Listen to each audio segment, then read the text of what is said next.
El día de hoy eh, nos habíamos quedado en qué parte del escrito de acusación que estábamos analizando.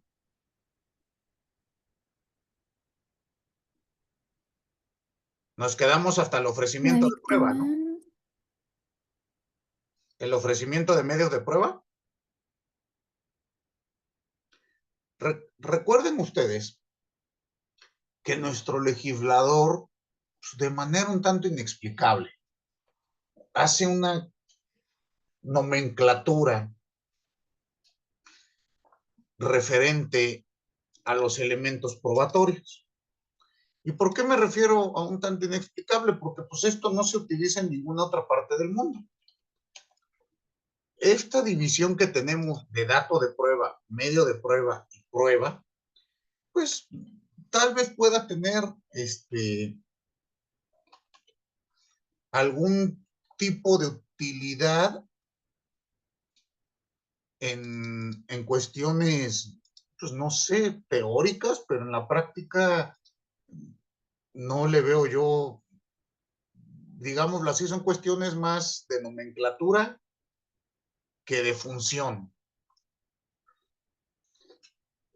Porque vamos a ver que el dato de prueba se convierte está contenido en un medio de prueba que a su vez puede ser prueba. Entonces, nos genera un poquito, cuando empezamos a ir a las audiencias, nos genera ahí algunas confusiones al momento de estar argumentando, debatiendo, porque estamos acostumbrados a utilizar la palabra prueba. Entonces aquí,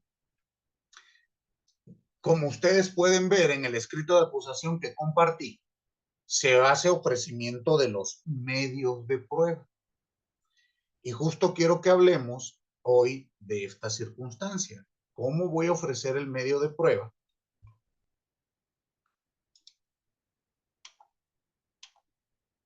¿Qué es lo que debo de tomar en cuenta para este medio de prueba?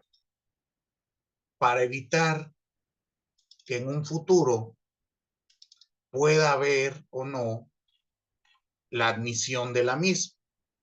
Entonces, primero quiero hacer la precisión conceptual de acuerdo a nuestro código. Nuestro Código Nacional de Procedimientos va a establecer esta diferencia. ¿Me puede ayudar alguien leyendo el artículo 261 del Código Nacional?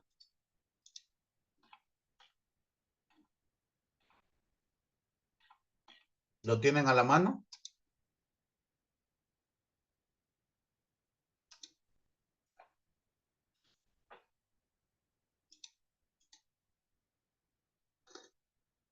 El 261 del Código Nacional de Procedimientos Penales. sí, dice datos de prueba, medios de prueba y pruebas. El dato de prueba es la referencia al contenido de un determinado medio de convicción aún no desahogado ante el órgano jurisdiccional que se advierta idóneo o pertinente para establecer razonablemente la existencia de un hecho delictivo y la probable participación del imputado. Ahí. Bueno, ahí tenemos la definición de dato de prueba. ¿Qué quiere decir? El dato de prueba es la mera referencia a que existe algo que puede servir.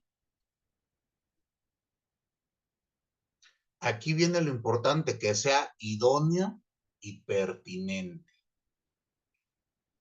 para acreditar la participación del sujeto y la probable acreditar razonablemente la participación del sujeto y la existencia de un hecho con apariencia delictiva.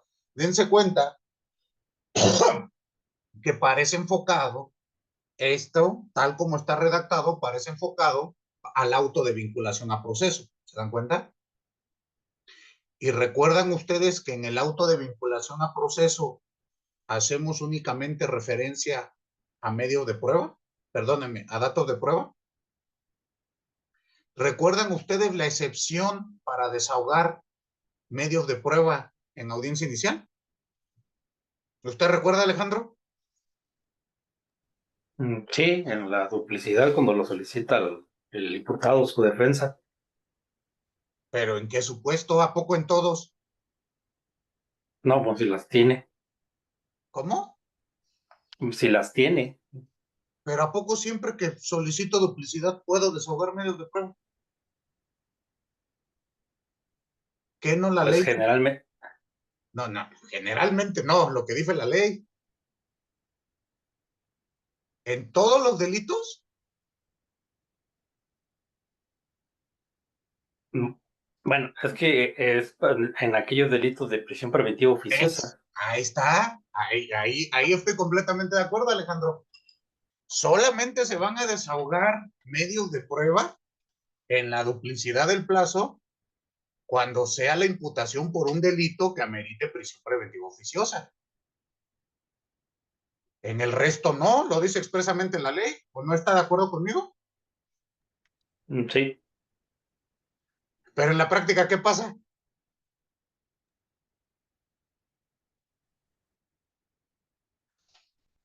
¿No te ha tocado ver que es un delito de querella y desahogan medios de prueba en la duplicidad? sí, Y entonces, eh, eh, estamos, creo, abusando de esta figura. Pero expresamente dice la ley, como Alejandro lo ha indicado. ¿Cuál es la excepción para que en una audiencia inicial se desahoguen medios de prueba? Pues que sea en la duplicidad del plazo y sea delito que amerite prisión preventiva oficiosa. Que ya próximamente serán todos, ¿no? Pero pues hasta ahorita nada más son 23, no, no coman ansias, poco a poquito. ¿Sí quedó claro esto? Pero vean que entonces el legislador primero nos dice, hay una cosa que se llama dato de prueba, que es la mera referencia. Pero, fíjense, para hacer la referencia al dato de prueba, se requiere que sea idóneo y pertinente. De esto voy a ahondar más adelante, porque esto es requisito para el resto de nuestro ofrecimiento probado. Muy bien. ¿Me ayuda, por favor, Mariela, con el siguiente párrafo? Sí, dice, los medios o elementos de prueba son toda fuente de información que permite reconstruir los hechos, respetando las formalidades procedimentales previstas para cada uno de ellos. Ok, a ver otra vez. ¿Son todos los medios? O elementos de prueba son toda fuente de información que permite reconstruir los hechos respetando las formalidades procedimentales previstas para cada uno de ellos. Ok, aquí vamos a entender la fuente de prueba, es decir, el medio de prueba se refiere a todo aquello que nos puede proporcionar información para esclarecer los hechos. A estas cosas se les llama fuente de prueba.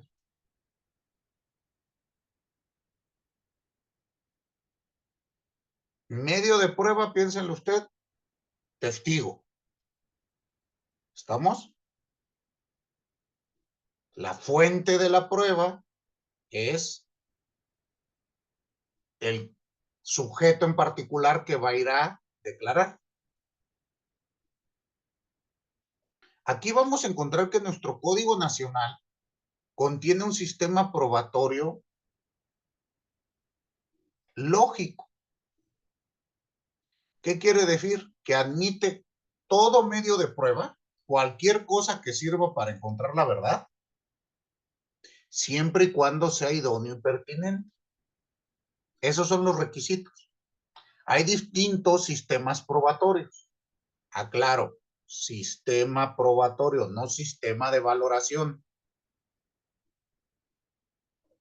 Los sistemas probatorios es, el legislador establece qué medios probatorios puedo allegarle al juzgado.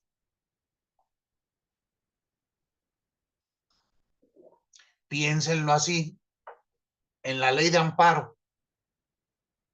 En el amparo directo, ¿puedo allegar medios de prueba? ¿Qué piensan? ¿O nunca han tramitado un amparo?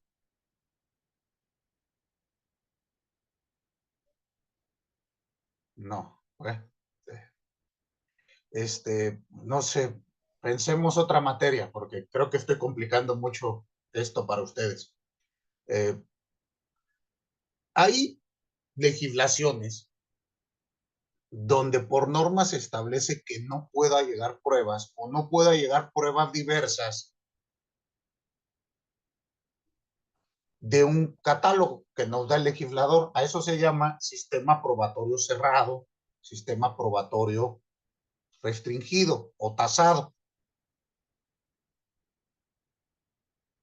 Existen otros sistemas probatorios que son libres. Tú tráeme lo que quieras.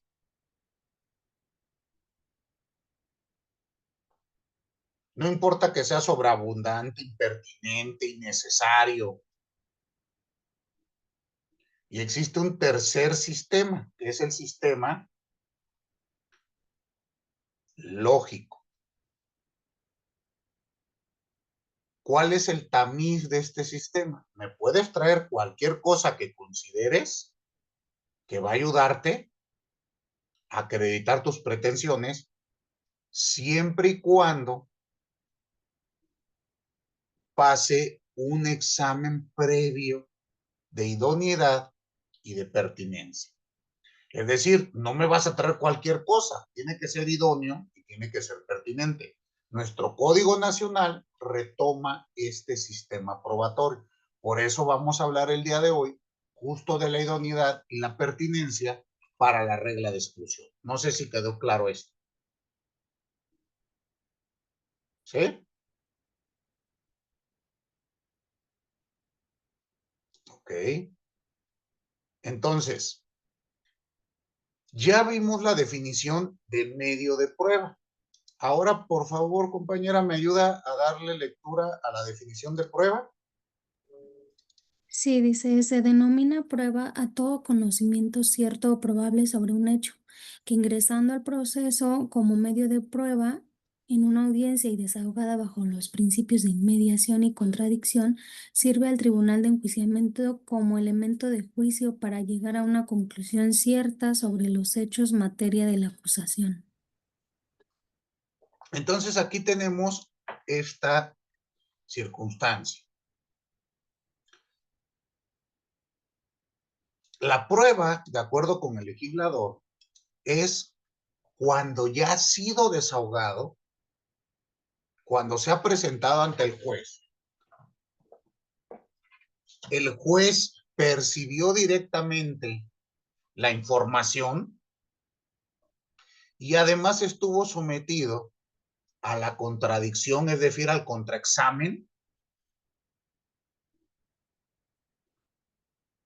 de las partes procesales. Es hasta ese momento que esta información puede ser usada para justificar una condena o una absolución. Entonces, insisto, el legislador utiliza esta nomenclatura. Principalmente lo que genera un poquito más de confusión en otros países es la denominada dato de prueba. El dato de prueba como que en otros lados le llaman indicio, evidencia. ¿Sale? Piensen ustedes que el dato de prueba es todo lo que vamos a usar antes de la etapa intermedia. Ahí hablamos de datos de prueba. O incluso en las audiencias de sobreseimiento ustedes ya vieron que utilizamos datos de prueba, no se desahogan pruebas. ¿Ya lo vieron? Entonces, ahí tenemos esta gran división. Ahora, ¿cómo se debe de hacer un ofrecimiento probatorio? El ofrecimiento debe de contener algunos elementos para que sea aceptada nuestra probanza.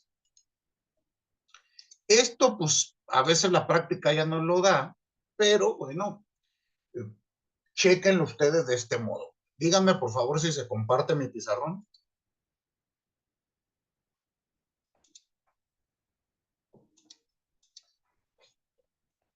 Sí, sí se ve. Muy bien.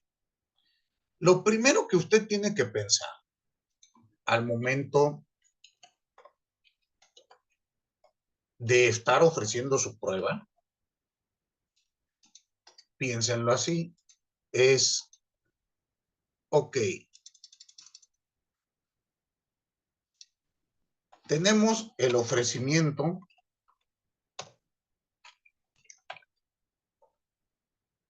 de medios de prueba. Muy bien. Este debe de tener algunos puntos a considerar. El primero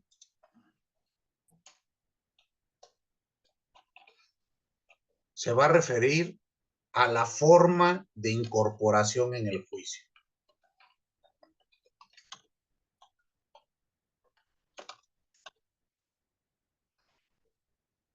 Yo le tengo que decir al juzgador, voy a ofrecer determinado medio de prueba. Piense usted una testimonial. ¿Estamos de acuerdo? El testimonio, ¿cómo se incorporará al juicio? Pues por un interrogatorio directo.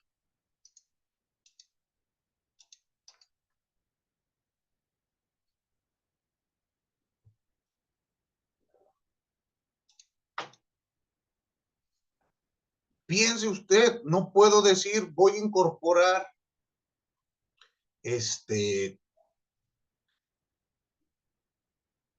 a lo mejor tengo que establecer forzosamente la forma de incorporación de cada uno de mis medios de prueba. Si no lo hago, pues me arriesgo a que me desechen la probanza. Después tendremos el siguiente elemento que debo considerar para mi ofrecimiento es los puntos respecto de los cuales versará el testimonio. Bueno, la probanza. En este caso estoy dando ejemplo de un testimonio. Hay que establecer sobre qué puntos va a versar. Y acá esto es bien importante. La forma de incorporación, reitero, es cómo va a llegar a proceso. ¿Estamos?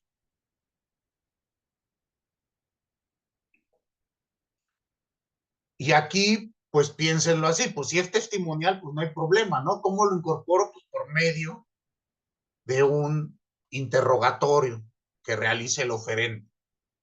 Pero, Alejandro, a ver, ayúdenos usted un poquito. Si quiero incorporar un video, ¿cómo?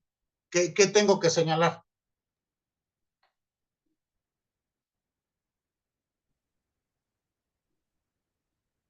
A una documental, lo que le venga a la mente, a una ¿Qué pericia tiene que señalar? para la incorporación. ¿Cuál es Pues que la se va a forma? incorporar a través de un testigo. Eso. Fíjense que la incorporación de documentales, videos, fotografías, siempre va a ser por medio de un testigo. ¿Por qué? Pues porque en el sistema oral no voy y entrego el papel, no voy y entrego la foto. Piensen ustedes la foto, lo hago por medio de un testigo y se proyecta en presencia del juzgador. Un video pasa lo mismo. ¿Qué pasa si no lo hago adecuado, si no indico la forma de incorporación? Pues no se va a poder desahogar. Si no lo incorporo, no existe para el proceso. ¿Sí queda claro? 2, hay que establecer los alcances de esta probanza, los puntos en los que va a versar.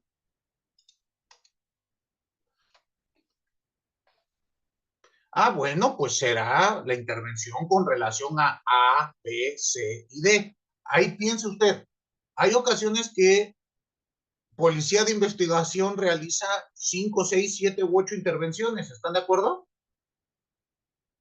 Y de esas 8 intervenciones, a lo mejor 3 son, no encontré nada, no vi nada y no sirvió de nada. Pero las otras 5 es lo que necesitamos. Entonces, si usted en los alcances de la prueba no me dice, versará sobre su intervención de fecha 10 de enero, 9 de febrero, 15 de marzo, y se le olvidó ponerme 22 de mayo, ¿podrá realizar usted interrogatorio respecto de ello? No. Entonces, mucho cuidado con esto. Siempre hay que señalar los alcances. Aquí, ¿qué pasa? Que venimos con el vicio del derecho civil. En el derecho civil, mercantil, familiar, incluso en el amparo, cuando ofrecemos una prueba, pues, ¿qué decimos? Prueba que relaciono con todos y cada uno de los hechos de mi demanda y con la cual pretendo justificar los extremos de mi pretensión. Dense cuenta, el arte de hablar sin decir nada. Pues, ¿qué quiero probar? Pues todos mis hechos y que tengo la razón. No, bueno, pues aquí no pueden hacer eso. Porque al momento del desahogo, bueno, perdónenme, desde el momento de la fase oral, cuando hablemos de la exclusión probatoria, van a tener problemas con su contraparte. Si no es que el mismo juez les pide que aclaren estos aspectos. ¿Sí queda claro? Entonces, ¿cuál va a ser el alcance de la prueba? Los puntos que versará es importante que los indique. Y otro elemento que deben de tomar en cuenta al momento de su ofrecimiento. Y me parece a mí, tantito, aquí está.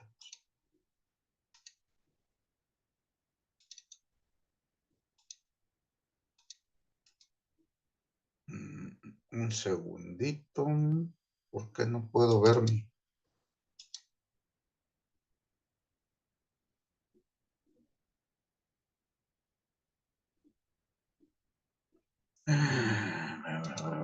A ver.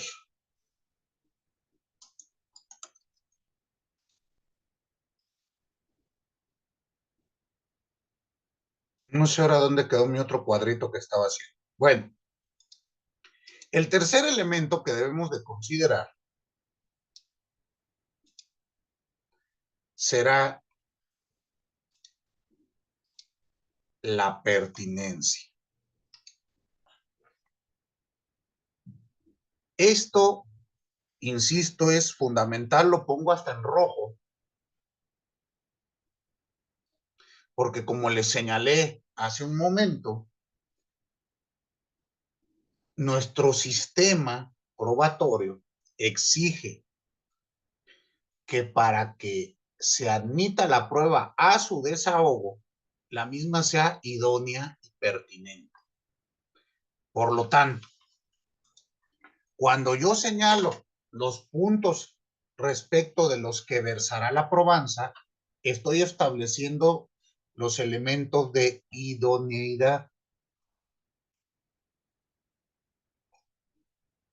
Pero también tengo que señalar la pertinencia de la prueba. Veámoslo así. Piénsenlo. Puede haber prueba que sea idónea, pero no pertinente. Sí, ¿no?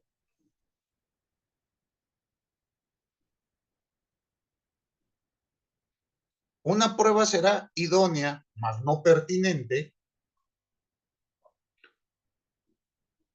cuando ya esté, piense usted, un acuerdo probatorio, un hecho no controvertido,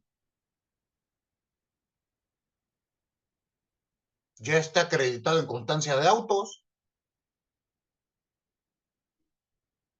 se vuelve impertinente. Ahorita veremos los elementos de pertinencia, pero chéquenlo. ¿Qué es lo idóneo? A ver, ¿a qué le suena a ustedes la idoneidad?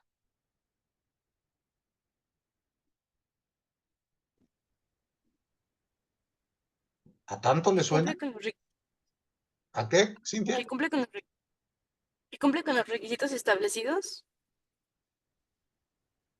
¿Y entonces la pertinencia? Buenos días. Que sea adecuado para demostrar el hecho. A ver, ¿qué es lo idóneo? Otra vez.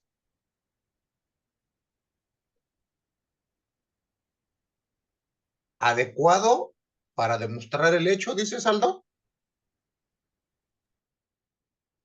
Sí, que sea adecuado para demostrar el hecho, mientras que la pertinencia se refiere a que eh, está vinculado con los hechos controvertidos. Mm, puede ser un factor. ¿Qué más? A ver, ¿qué opinan los demás? En el uso diario. Dígame, Cintia. Pertinente, puede ser que sea pertinente cuando esté en la etapa adecuada para desahogarse. Bueno, aquí apenas es el ofrecimiento. La pertinencia la analizamos. No puede haber desahogo si no pasas primero la idoneidad y la pertinencia. ¿A qué les suena? ¿En su vida diaria no utilizan la palabra idóneo?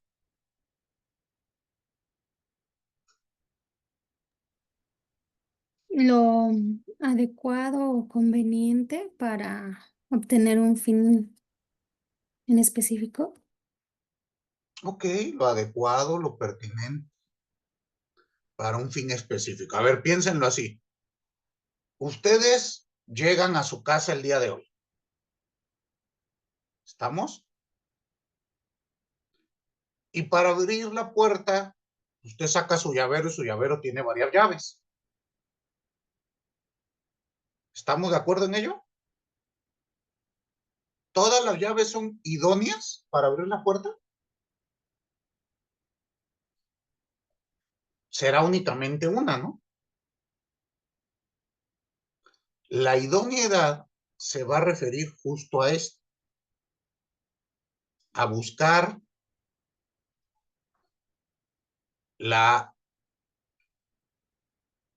el medio de prueba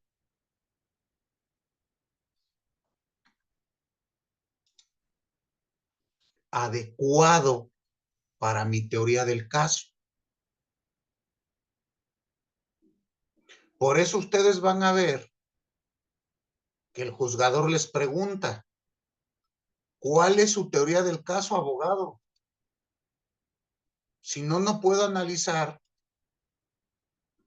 si es idóneo lo que me estás proponiendo como prueba, ¿no creen?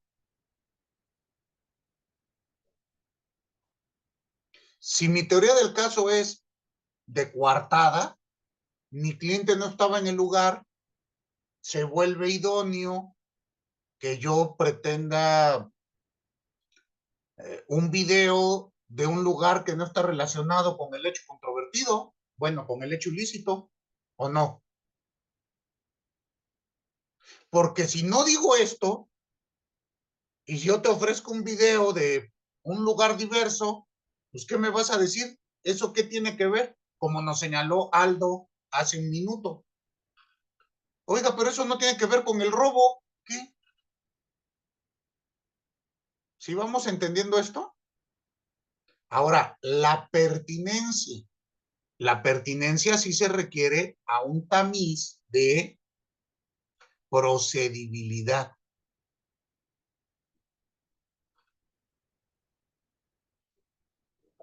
Pensemos que existe una regla en este ejemplo burdo que estoy poniendo de abrir una puerta.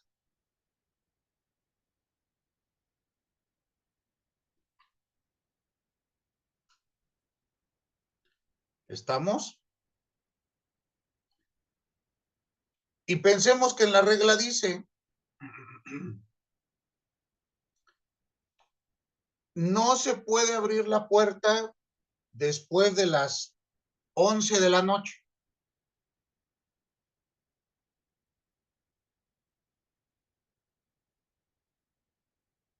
Espérenme tantito que veo que Oscar está manejando y hablando por teléfono y no lo vaya yo a interrumpir con mi clase.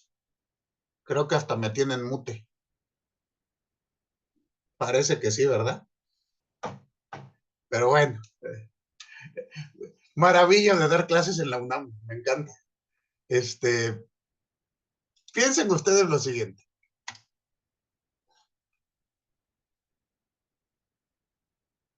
Si llego a esta puerta donde ya tengo una llave, mi llave sigue siendo idónea para abrirla. ¿Concuerdan? ¿Qué es lo que la vuelve impertinente? Si ya son 11:30 y hay una regla que dice entrada a las 11 de la noche. ¿Sigue siendo?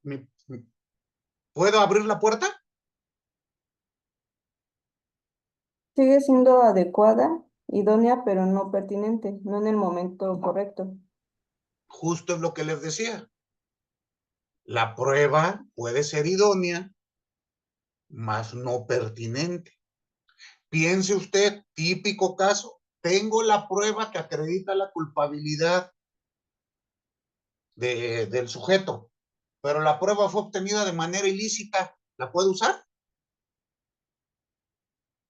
No, porque se vuelve impertinente. Entonces, dense ustedes cuenta que al ofrecer la prueba son dos aspectos distintos. Una cosa es, te voy a señalar por qué esto es idóneo.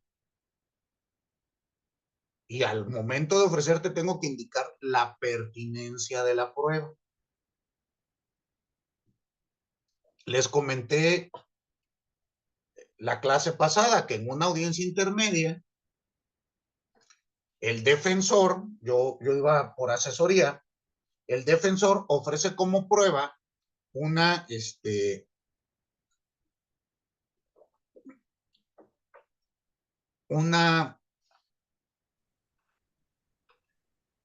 capturas de pantalla de una conversación privada entre mi representada, la víctima, con un tercero, no con el acusado, sino con un tercero. Y le indicaba al juzgador, esa prueba tiene que ser excluida porque fue obtenida de manera ilícita. ¿Están de acuerdo o no?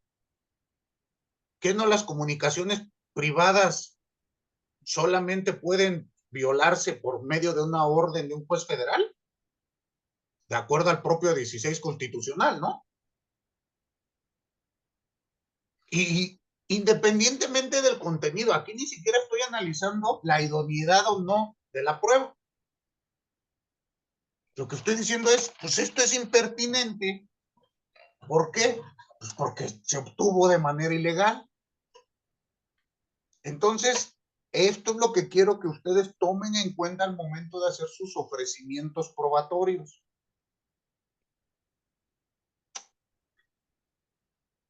Señalen forma de incorporar. Bueno, obviamente, ¿cuál es el medio probatorio que van a hacer?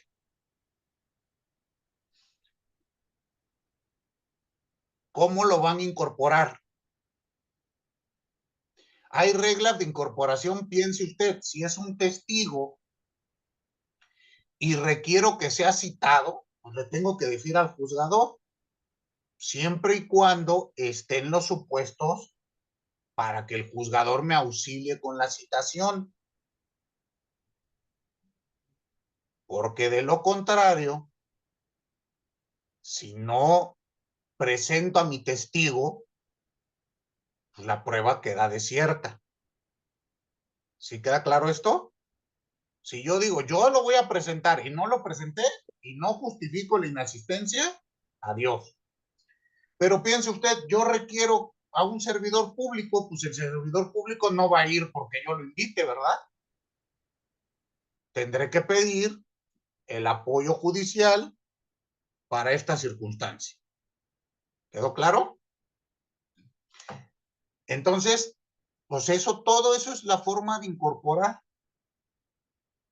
Hay ocasiones que quiero el desahogo, la proyección de un video y te dice la autoridad, oye, pero ese video se reproduce en el equipo que tengo y con los programas que tengo, porque si no es así, tú me tienes que traer el programa, tú me tienes que traer el equipo para poder proyectarlo.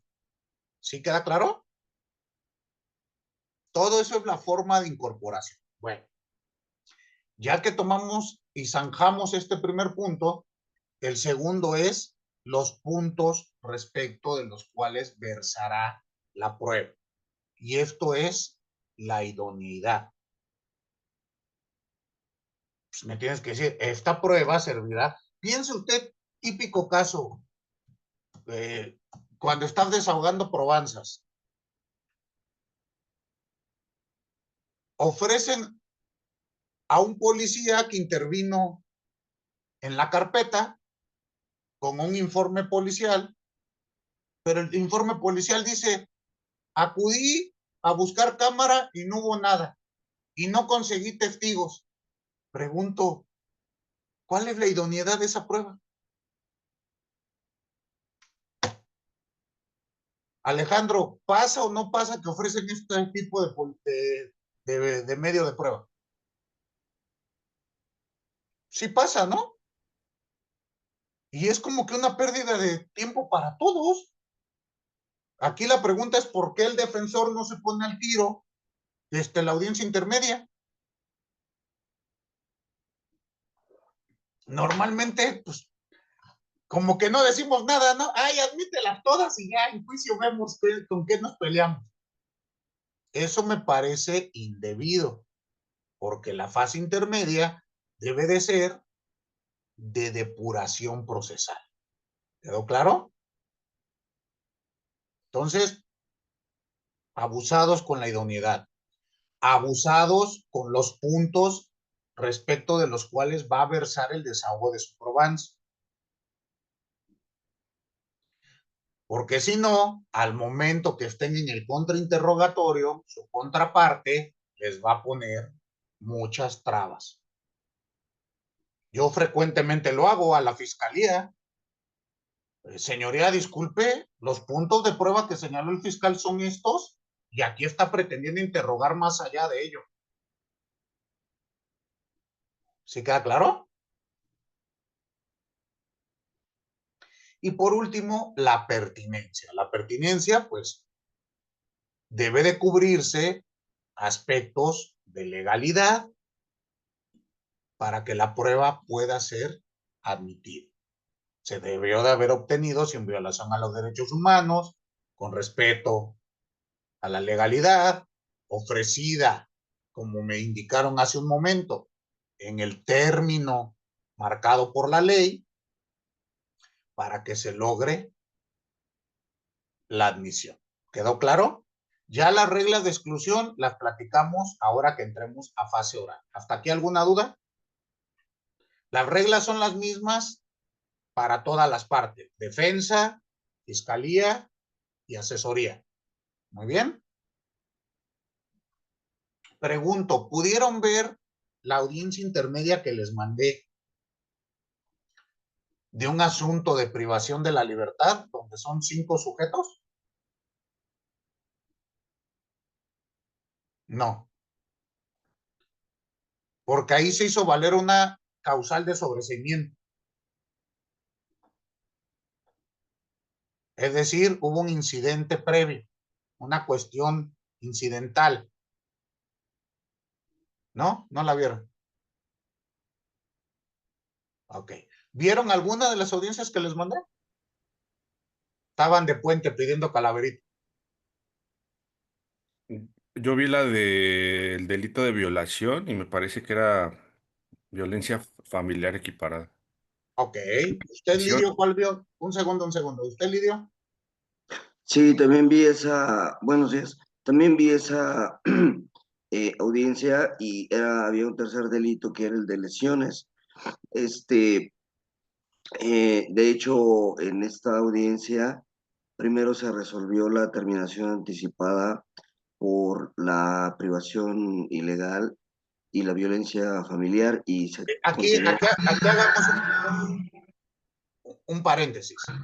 Recuerden ustedes, la audiencia intermedia tiene como finalidad depurar el proceso. Que llegue únicamente lo que vamos a sentenciar. ¿Qué ocurre aquí? Aparece una salida alterna, que creo que no hemos platicado de salidas alternas. Ustedes puro pleito quieren, pero hay salidas alternas. En este caso aparece la propuesta de una suspensión condicional. ¿Estamos? Y efectivamente, la imputación venía por 3 delitos. Violencia familiar equiparada, lesiones, fracción quinta y privación de la libertad, pero en su modalidad fuero común, aquella que se realiza, que dura menos de 24 horas y espontáneamente el sujeto activo permite la libertad. ¿Sí queda claro esto? Este último hipótesis no aplica la ley general contra el secuestro, aplica fuero común, es un tipo común. Muy bien.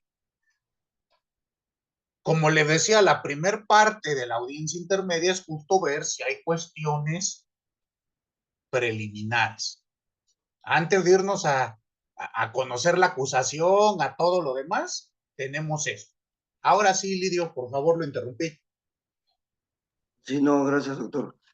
Sí, bueno, se resuelve esta, Solicitud.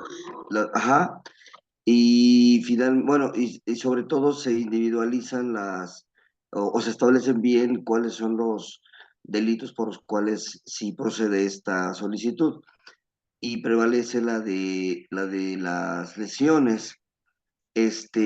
Por este tipo, finalmente sí se va se abre a juicio la audiencia. De hecho, la juez hace un receso para que se preparen las partes para el juicio. Y me llamó la atención que, o sea, me parece muy importante lo que usted menciona de las pruebas, porque cuando inicia la etapa de juicio, por lo primero que empieza la juez mencionando es... Pero, ¿cuál etapa de juicio? Lo que pasa es que en esa audiencia resolvió la terminación. Ya entendí. Pero es continuación de etapa intermedia, ¿no? Sí. Todavía no es juicio. Lo que pasa es que cuando resuelve cuáles delitos sí se le... Ajá. El tercer delito en esa misma audiencia dijo que la juez, que para que no los hiciera ir otra vez y demás, continuaban con la etapa de juicio de la audiencia, digo, del delito de lesiones. Y de hecho, lo que me llamó la atención fue que al inicio de Pero, perdón que te interrumpa. Hasta donde recuerdo, se concede la suspensión condicional por 2 delitos y respecto del tercero, se hace la etapa intermedia. Cierto, sí, tiene razón. Y no, la etapa de juicio no, porque no puede No. ser ante juez de control. Sí, tiene razón. Es cierto. Lo que me llamó la atención y me pareció muy interesante fue cómo la juez empieza preguntando por el descubrimiento probatorio y lo pregunta a las tres partes. pero me llamó la atención cómo lo hizo en cuanto a, primero le pregunto a la fiscalía con relación a usted y al defensor, y así, las tres partes, ¿no? Entonces, digo, yo creo que lo importante en este caso, era resaltar lo del descubrimiento probatorio, que es por lo primero que pregunta la juez. Justo, ¿se acuerdan que platicamos del descubrimiento probatorio? Que ya vimos que es obligación entre las partes, ahí no interviene la autoridad, y si no se realiza, pues habrá sus respectivas consecuencias. Pero es lo primero que hay que ver si podemos llevar la fase oral o la etapa oral de la fase intermedia. ¿Estamos? Ahora, pensémoslo así. Ya está el escrito de acusación, pero aquí, ¿qué les pareció al resto? No sé si alguien más lo vio, también tú me dices que lo viste, Aldo. ¿Qué les pareció que hayan concedido la suspensión? Pues entiendo, maestro, que fue bajo el principio de continuidad y concentración. ¿Ah? Me llamó mucho la atención, la verdad, ese aspecto que señala el compañero. Este, Otra cosa que toca o que se ve en la audiencia es la cuestión de la coadyuvancia. Y en ese sentido, pues primero le da la voz al fiscal, se pronuncia sobre la coadyuvancia y se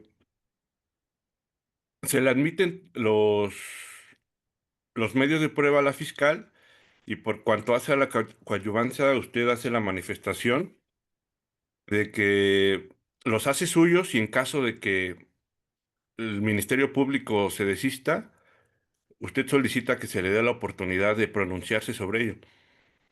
Uh-huh. También, Pero ahí ya me estás hablando de audiencia intermedia. sí, Ok, pero previo de la suspensión, ¿estuvo bien que hayan suspendido? la audiencia, No, la suspensión condicional respecto de los otros dos delitos. yo pienso que sí. Este, pues tocan el tema sobre cuál es si son procedentes, tocan el tema de la media aritmética, se ve el tema de la oposición fundada, a la Es- cual usted hizo valer. Ujú. Fue un álgido debate. Mm, pero ¿qué piensa usted, Aldo? ¿Cómo debemos de calificar si la oposición es fundada o infundada? eh, ¿Cuál es el tamiz que hay que utilizar? Y aquí otra vez, reglas de valoración probatoria. ¿Cuál es el estándar probatorio que debe de utilizar la jueza? Es jueza, ¿no? En ese caso, sí, es jueza. ¿cuál es el estándar que debe utilizar cualquier juez en este momento para determinar aquí respecto de la cuantificación de una reparación del daño? ¿Qué piensan ustedes? ¿Cualquier estándar? ¿A capricho del juez? Porque estoy de acuerdo, pues puede que mis pretensiones sean ridículas y eso no constituye una oposición fundada, pero lo que quiero que ustedes analicen es justo esta regla de los estándares de valoración. Dense cuenta que en cada momento se vuelve indispensable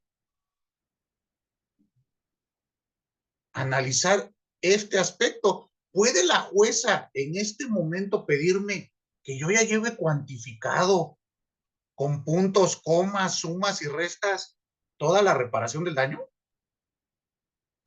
No, porque como usted mismo le dijo a la juez, por ejemplo, en el caso del contrato de honorarios, pues todavía no se determina en cuántas etapas procesales va a trabajar el asesor jurídico como para cuantificar a cuánto va a ascender el monto de esos honorarios. A mí lo que también me llamó la atención fue cómo la fiscal, normalmente lo que hemos observado en otras audiencias es cómo la asesoría y la fiscalía, pues casi podría decirse que van de la mano. Pero en esta ocasión, al final, la fiscal prácticamente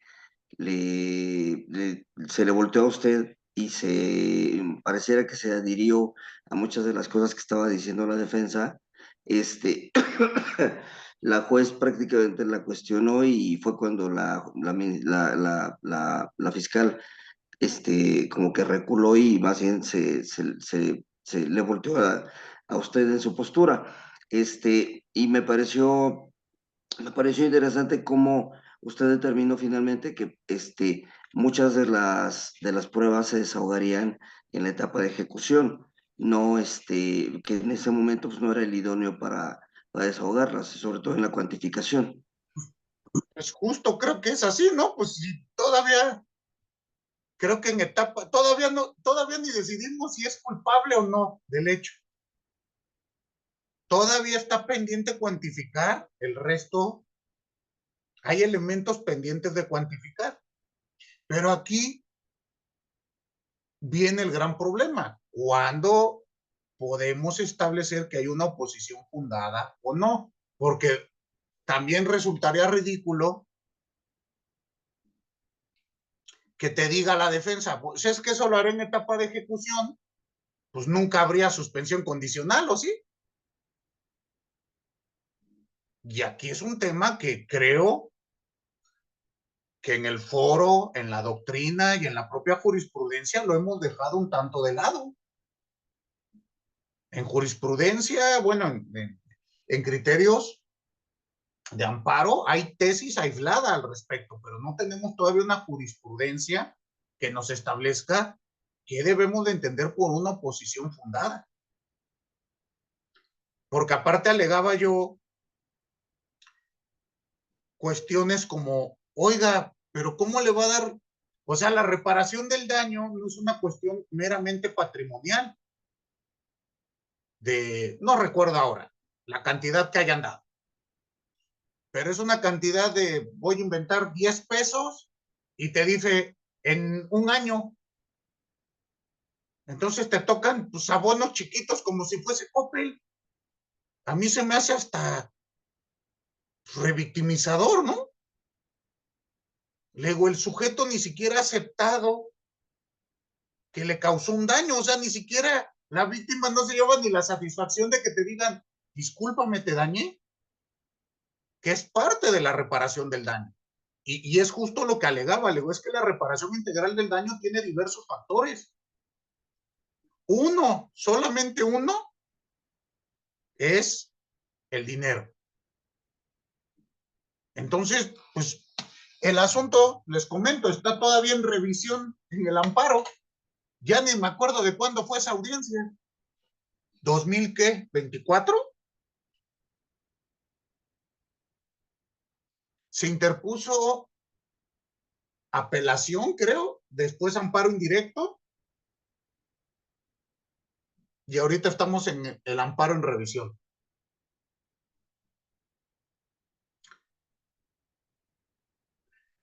En ese, sí, hubo un amparo indirecto, ya recordé, donde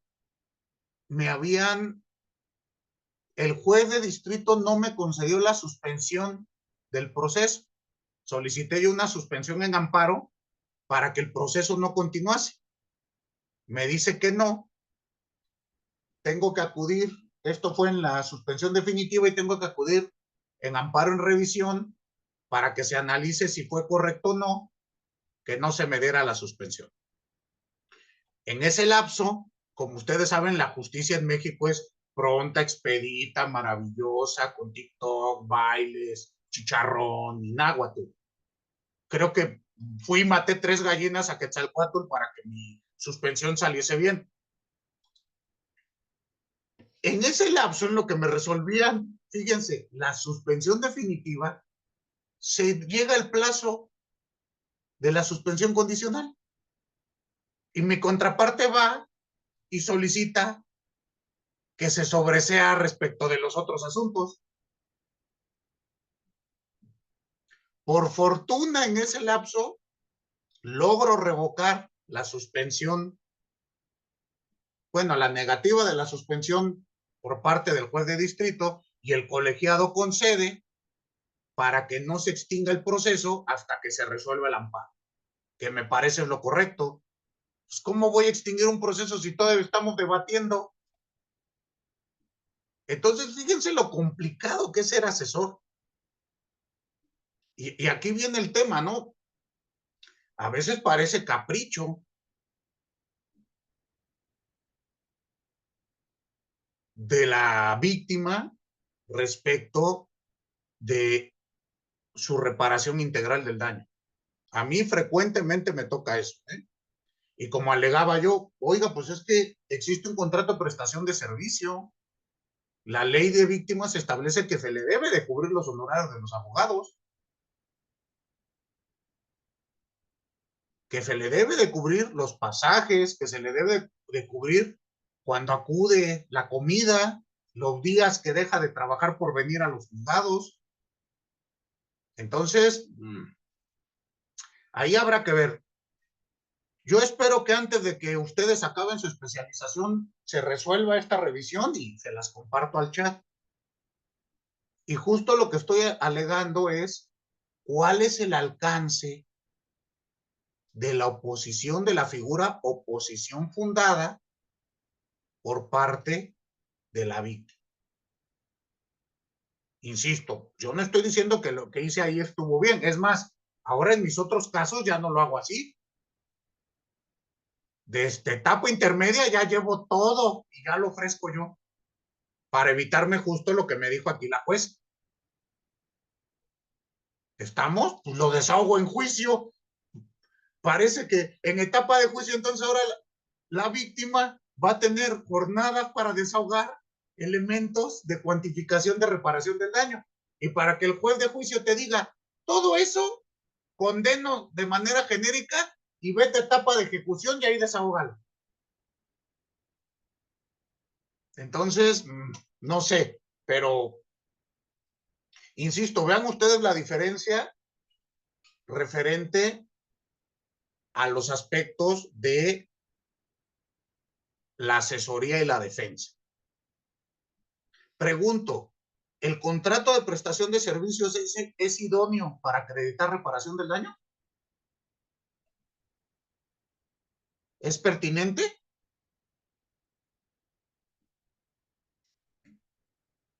¿Hay Sí, porque elementos objetivos para tener en este momento razonablemente acreditada un monto de reparación integral del daño?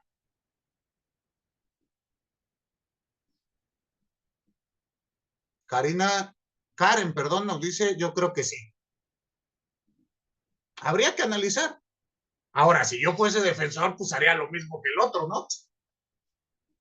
Está loco ese güey, señoría. Pues unos putacitos.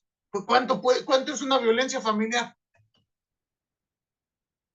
Y se daban cuenta ustedes que la jueza se sacaba mucho de onda cuando le decía, señoría, es que creo que me excluyó después pruebas psicológicas. Creo que eso ya viene después. Pero cuando yo le hablaba que traía periciales en psicología, periciales en antropología social, como que decía, ¿qué tiene que ver esto, no? Cuando le hablaba que hay un peritaje en antropología social o de condiciones de vulnerabilidad en razón del género, pues yo estaba alegando que esto es un delito que debe ser juzgado con perspectiva de género, que existieron condiciones de desigualdad y que esto debe de ser tomado en cuenta tanto para el juicio de reproche, para las agravantes, porque hasta donde recuerdo viene agravado el delito,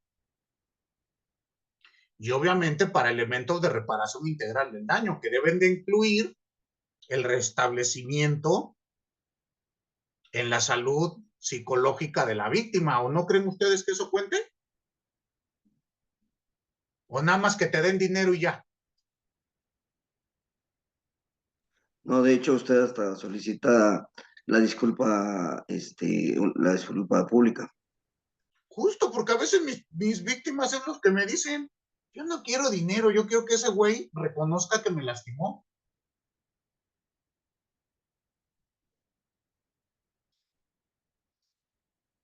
Y van a creer que es lo más difícil. Porque somos mexicanos, ¿a poco no? Nah. Bueno, te ofrezco una disculpa si tú entendiste eso, ¿eh? O sea, el pendejo eres tú, pero me disculpo. Ya, para que te calles.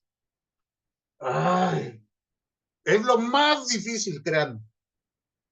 Que aceptes, ¿sabes qué? Sí cometí el error, sí te dañé.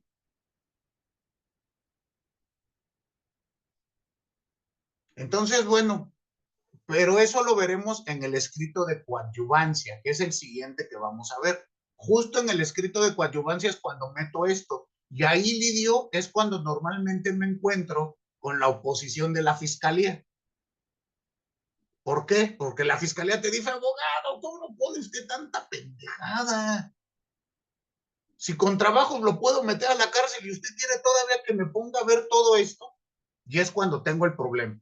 Frecuentemente, para integrar la reparación del daño, ahí sí siempre tengo choque.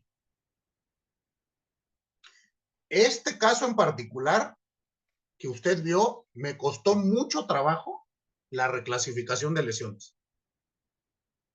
Pero mucho trabajo. Tuve que interponer un amparo para que la fiscalía haga su trabajo. Canalizaron a mi víctima, incluso a mi víctima le realizaron una operación completamente gratuita en el hospital Rubén Leñero, donde le tuvieron que reconstruir el tendón.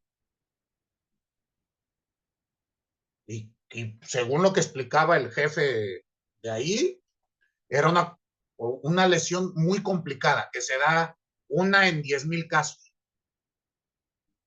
Por cómo entró el vidrio, cómo lesionó, no recuerdo ahora qué tendón, y que era una cuestión pues, que ocasionó, como ustedes vieron, o leyeron o escucharon, una pérdida de función.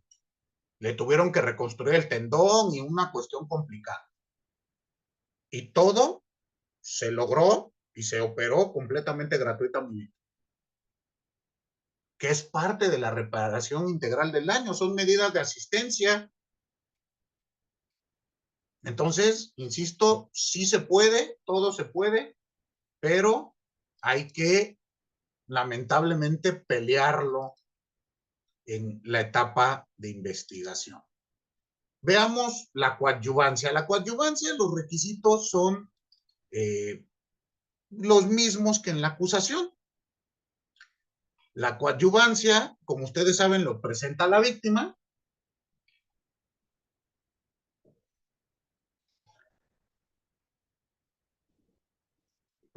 Bueno, yo lo que hago normalmente es que el escrito de coadyuvancia va firmado directamente por la víctima. Por varios aspectos. Primero, únicamente se le reconoce la calidad de coadyuvante a la víctima. Entonces, si yo como defensor hago un escrito diciendo, solicito me tengas por coadyuvante, ¿qué me van a decir? Pues que yo no soy, yo no puedo ser. Entonces tiene que ser, bueno, yo lo hago directamente que las víctimas firmen el escrito. Ahí mismo señalo que quiero que la víctima se le reconozca la calidad de coadyuvante y entonces ahora sí inicio con el resto de los requisitos. Primero, insisto, pues la constitución como coadyuvante. Esto lo encontramos establecido por los artículos 17, 108, 109 en sus fracciones 5, 7 y 15 del Código Nacional, así como el 110 y respectivamente los artículos 338 y 339 del Código Nacional de Procedimientos Penales. ¿Estamos? Y después viene aquí un elemento que quiero que platiquemos un poquito. Señalar vicios formales. Se le faculta tanto al defensor como al asesor establecer vicios formales de la acusación.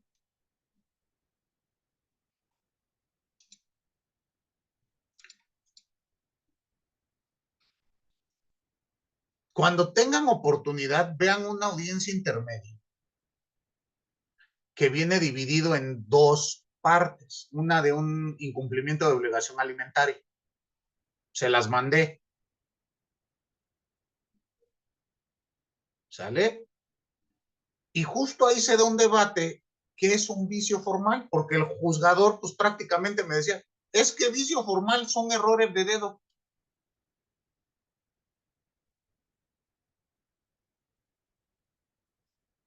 Precisiones en nombres, precisiones en fechas. Por eso ustedes en el escrito que ven, que puse a su consideración, por escrito le digo al juez de control, ¿sabes qué? En este momento pues no te hago vicios formales por escrito y me reservo a hacerlo de manera oral. ¿Lo podría presentar por escrito? Sí. Pero a mí me gusta estar ante el juez y ver qué criterio tiene, porque cada juez nos dice o entiende distinto qué es un vicio formal. Porque yo les digo, vicio formal no es corregir una fecha. ¿Están de acuerdo? Pues para mí eso no es un vicio formal. Pues me estás cambiando el elemento fáctico de tu acusación. Pero bueno, de ello hablaremos después de que vean la audiencia, donde se habla precisamente de estos vicios formales. ¿Qué es lo que hago cuando soy defensor? Aquí, fíjense que es distinto. Cuando soy asesor, pues claro que solicito corrección de vicios formales. Cuando soy coadyuvante. Cuando soy defensor, me cruzo de brazos y todos los vicios formales me benefician, ¿no creen? Pues para mí, mientras peor venga la acusación, en juicio voy a explotar todas esas contradicciones, errores, incongruencias. Tómenlo en cuenta ustedes, pues, cuando sea su respectiva trinchera. Si usted es fiscal y ve que el defensor no dice nada de su acusación, empiécese a preocupar. ¿Estamos? Entonces, véalo así. Después, siguiente elemento de la coadyuvancia es el ofrecimiento de medios de prueba que se estimen necesarios para complementar la acusación.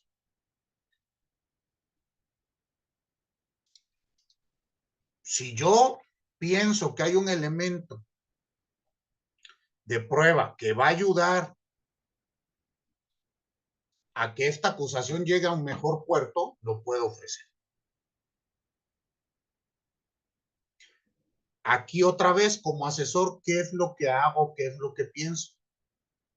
Yo normalmente trato de hacer mancuerna con fiscalía en la investigación complementaria, o si puedo, desde la investigación inicial. Y trato que por fiscalía se incorporen todos los medios de prueba tendientes a acreditar el hecho y la participación del sujeto. Es decir, lograr una condena. ¿Queda claro? Por eso ustedes ven en el escrito que digo, pues hago propio lo que ya ofreció la fiscalía, pues porque gran parte de esos medios de prueba fueron actos de investigación que yo solicité. Y después tenemos otro apartado en la acusación. Bueno, independientemente usted puede ofrecer cualquier medio de prueba que considere complementario. Dense cuenta lo siguiente. Siempre tiene que ser complementario, no contrario. Así como dice Lidio, pues si te vas a ir a pelear con la fiscalía, pues el defensor se va a frotar las manos, ¿no? Tienen que caminar juntos y la propia ley establece complementario. Si usted establece un medio de prueba que sea contrario a lo que dice la fiscalía, pues muy seguramente se lo van a desechar. ¿Queda claro? Porque usted coadyuva, no va a pelearse con el fiscal. Después, el cuarto elemento de la coadyuvancia son solicitar la reparación del daño y cuantificar el monto de reparación integral. Y aquí ustedes van a ver en el escrito, pues que se establecen diversos elementos. La reparación integral del daño debe de tener, esto lo marca la ley, no es que lo diga yo, debe de tener un rubro de reparación de daño inmaterial, que es, como ustedes saben, los daños morales que se ocasionan consecuencia de un delito, tratamientos psicológicos, cuestiones por el estilo. Después, el daño material. A su vez, medidas de compensación, medidas de satisfacción, medidas de no repetición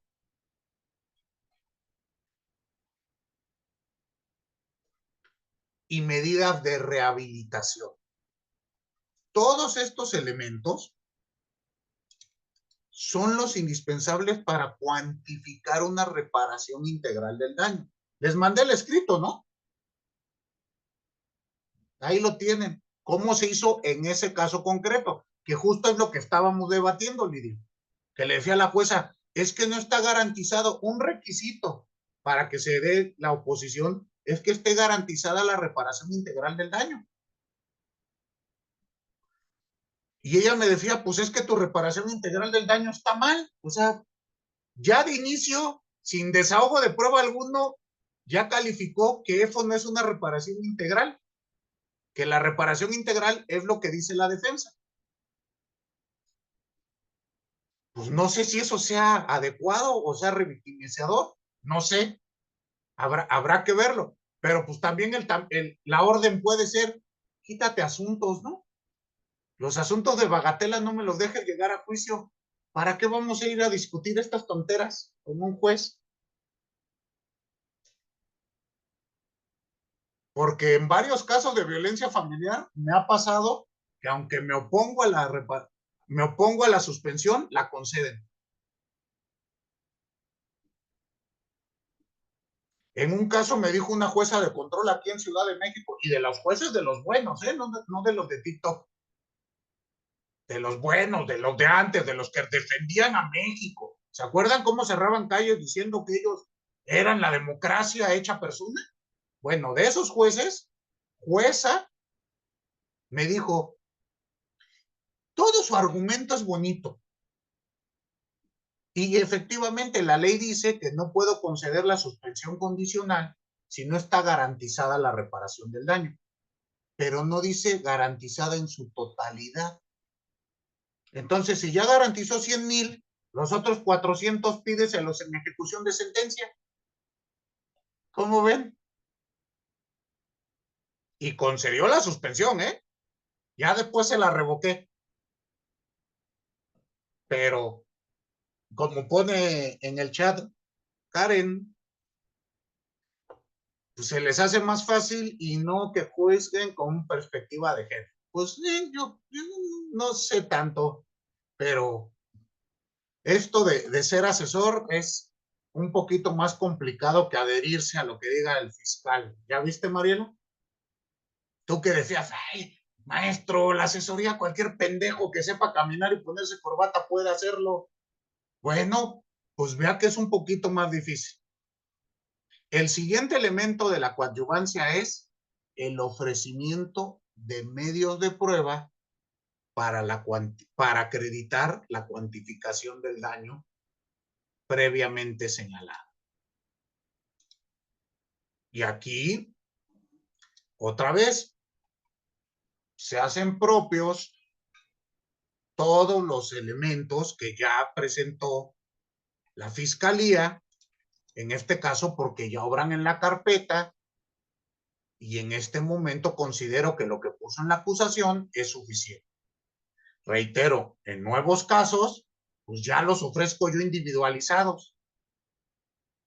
Por ejemplo, el contrato de prestación de servicios, que yo le decía a la juzgadora, pues es que en este momento No es necesario el desahogo de la... Yo no me veo en etapa de juicio desahogando un contrato de prestación de servicios, pero ahora ya lo hago. Y con todo y eso, no me lo valoran. Lo desahogo en juicio y el juez de primera instancia, ¿saben qué me contesta? No, pues ahí está su contrato, pero su contrato no acredita que ya le pagaron, porque no me exhibió el recibo de pago. Y le exhibes un recibo de pago simple y te dicen, no, debe de ser fiscalizado. ¿Qué tal si usted es un pinche defraudador? Háganme el favor. Y mis argumentos son, oiga, señoría, disculpe, ¿en qué parte del Código Civil dice que el contrato de prestación de servicios requiere para su eficacia un recibo de honorarios? Y no condenan, ¿eh? O sea, la reparación del daño es una cuestión que le buscan para no darla. Y te dicen tal cual, yo condeno en genérico a la reparación del daño y vayas a pelear en etapa de ejecución. Entonces, bueno, habrá que ver hasta dónde llega esta cuestión. Siguiente elemento de la coadyuvancia, la propuesta de acuerdos probatorios, si es que existen, y ustedes van a ver que aquí sí hago una propuesta de acuerdo probatorio. Propiamente se tenga por hecho probado que la víctima tiene como secuela del hecho victimizante la falta de movilidad en la apertura del primer dedo, así como dolor constante y dificultad para hacer actividades en la vida diaria. Esto se acredita con un peritaje en medicina forense realizado por los peritos tales, tales y tales. 3 peritajes hay aquí. El argumento es, la defensa no presentó ningún peritaje que indique que la lesión no existe o que la secuela de esa lesión no es tal. Pues mi propuesta de acuerdo probatorio es, pues ya, ¿para qué discutimos eso, no? Creo que no aceptaron acuerdos probatorios. Normalmente nosotros somos contreras y no aceptamos ningún acuerdo. Si me lo propone mi contraparte, no lo acepto. Entonces, ustedes vean y hagan las propuestas de los acuerdos probatorios que consideren adecuados para su teoría del caso. Aquí es donde entra este aspecto de la teoría del caso. Muy bien. ¿Alguna duda con la coadyuvancia? Ninguna. Muy bien. La siguiente sesión vemos la contestación de la acusación, que es la que hace la defensa. Y ya con eso entramos a la audiencia intermedia. Por favor, vean las audiencias que les mandé para que tengamos donde platicar. ¿Estamos? Bueno, pasen excelente resto de jornada. Nos vemos el martes. Hasta luego. Gracias, buen día. Hasta luego.